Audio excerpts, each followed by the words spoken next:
There is a specific kind of pressure that creeps up on you right around the time you hit 24 or 25.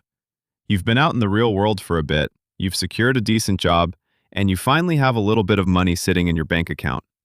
And almost immediately, the chorus begins.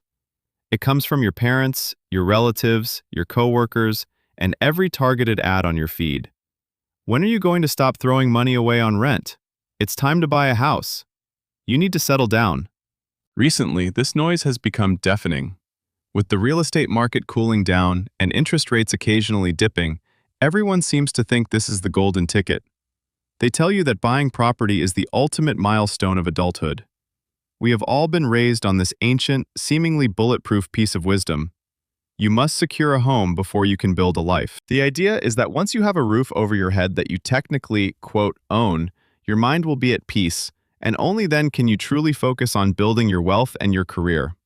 It sounds beautiful. It sounds responsible. But today, I'm going to tell you why, for the vast majority of young people, this piece of inherited wisdom is not just outdated, it is a financial trap that will quietly rob you of your best years, your freedom, and your ultimate potential. Let's trace this advice back to its roots. When our grandparents or great-grandparents told us to secure a home to secure our future, they were entirely right for their specific era. But we have fundamentally misunderstood their reality. In their time, the concept of a 30-year leveraged mortgage barely existed. When they talked about settling down, they were talking about building a modest house on a piece of land they inherited, or buying a small property entirely with cash they had saved from years of hard labor. When they moved in, they actually owned it. They owed absolutely nothing to anyone. That lack of debt gave them the exact peace of mind required to focus on their work. Fast forward to our modern financial system, and we have blindly copy-pasted their advice into a completely different reality. Today, buying a house as a young adult usually means scraping together a 5, 10, or maybe 20% down payment. The moment you hand over that cash, you are not buying a house. You are buying a highly leveraged, massive debt obligation. You are walking into a bank and signing a contract that legally binds you to hand over a massive percentage of your future labor for the next 2 to 3 decades. Think about the sheer weight of that timeline. If you sign a 30-year mortgage in your mid-20s, you are chaining yourself to a monthly payment until you are in your mid-50s. You are taking the most vibrant, energetic, and risk-tolerant decades of your life and hard-coding them with a massive, unmovable liability. And the psychological toll of this is devastating. Once you have that mortgage, your life is suddenly reduced to a highly predictable, incredibly rigid algorithm. You wake up, you go to work, you collect your paycheck, and before you can even think about what to do with it, 60 to 70% of it is instantly routed to the bank to cover your principal and your interest. You are left with just enough to cover your basic survival, groceries, utilities, and a little bit of entertainment to keep you from losing your mind. In this scenario, you lose the ultimate luxury of youth, the ability to walk away. Imagine your boss becomes unbearably toxic, or you realize the career path you chose is slowly destroying your soul.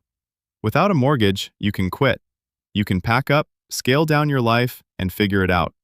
But with a mortgage, you swallow your pride, you put your head down, and you keep enduring the misery, because the first of the month is always coming, and the bank does not care about your mental health. You become a prisoner in a cell made of your own drywall. But the claustrophobia of a monthly payment isn't even the worst part. The true tragedy of buying a house too early lies in a concept that most people completely ignore until it is too late. Opportunity cost. People love to justify their mortgage by saying, well, it's a forced savings account. The money is in the house. But equity in a house is utterly illiquid.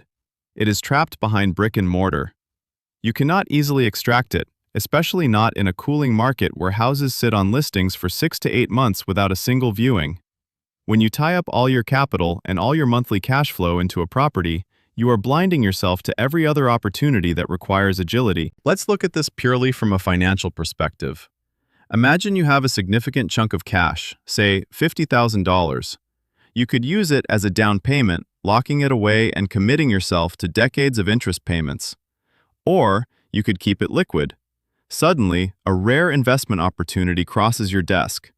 Maybe it's a chance to partner in a startup, or a market crash allows you to buy premium assets at a historic discount. If you have the cash, You execute the trade and potentially double or triple your money in a year.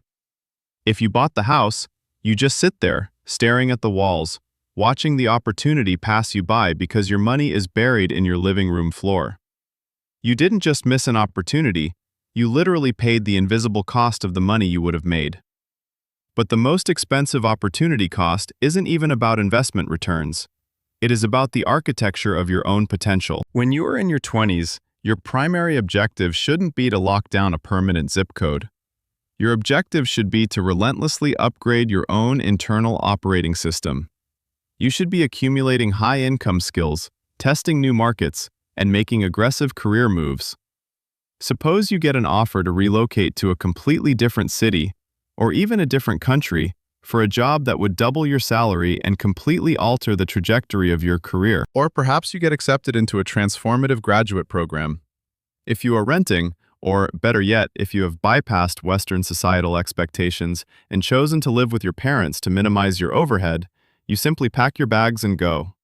You deploy your capital into your education, your network, and your skill set. You use your 20s to build a server-side foundation for your life that is so robust and so scalable that by the time you hit 30, your earning potential is astronomical. But if you bought that house, you are tethered.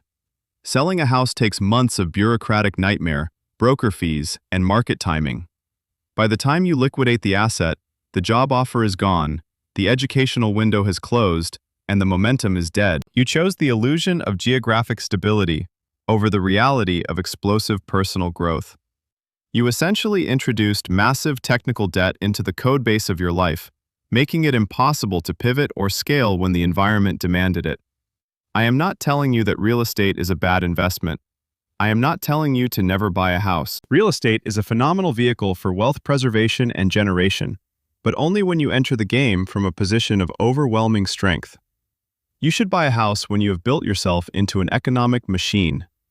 When your skills are so sharp and your income streams are so diversified that you can buy the property without it dictating your daily choices.